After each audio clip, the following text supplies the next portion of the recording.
যেই আসুক, এটা তামিম বলে বা বুলবুল বলে যেই আসুক, তারা আমার একজন রিলেটিভ, একজন কলিগ। বাংলাদেশের ক্রিকেটের জন্য ভালো হয় সেই জিনিসটা চাই। দুইজন থাকা প্লাস একজন ঠিক থাকবে, বয়সেরও তো একটা ব্যাপার আছে।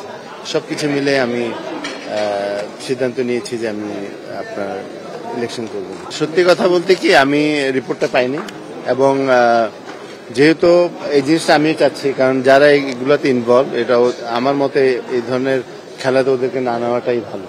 এবং এটা হয়তোবা যেহেতু 14 তারিখ খেলা আছে, তার আগে যদি রিপোর্টটা আমাদের কাছে চলে আসে বা সিলেক্টরদের কাছে যদি মেসেজটা যায়, তাহলে ডেফিনেটলি কোনো অ্যাকশন তো নিবে না। এখন তো মনে করেন আপনি তো রিপোর্ট যেহেতু পান নাই, মানে আমরা পাইনি, এখন তো বলা ডিফিকাল্ট কে আছে কে না। যখন এটা ক্লিয়ার হবে তখন তো অ্যাকশনে যাওয়া উচিত না। এটা যেহেতু আপনি জানেন যে আপনার ফ্যামিলির আরেকটা মেম্বার ও পার্টিসিপেট করছে, তো আমার মনে হয় যে ক্রিকেট বোর্ডে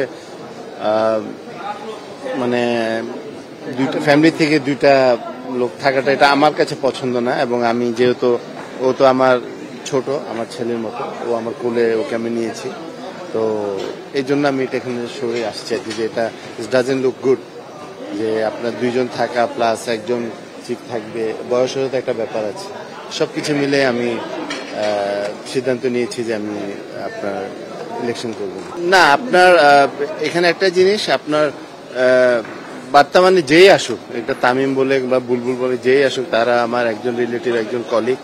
বাংলাদেশের ক্রিকেটের জন্য ভালো হয় সেই জিনিসটা চাই। এবং সবচেয়ে বেশি ইম্পর্টেন্ট যে জিনিসটা হয়েছে যে আপনার সম্মান। এখন যেটা দেখা যাচ্ছে যে আপনার স্বার্থের জন্য কিন্তু অন্যকে অনেক অসম্মানিত করা হচ্ছে, তো এই জিনিসটা আসলে মানে সহ্য করার মতো না। কারণ আমাদের ব্যাকগ্রাউন্ড হলো ক্রিকেট ছাড়া আমি ব্যবসায়িক দিক দিয়েও এখানে আসি নাই বা কোনো পলিটিক্স হিসাবেও কিন্তু আমি আসি নাই। সো আমাদের ক্রিকেট নিয়ে যদি কোনো ধরনের ইনসাল্টিং হয়, সেটা সহ্য করার মতো না।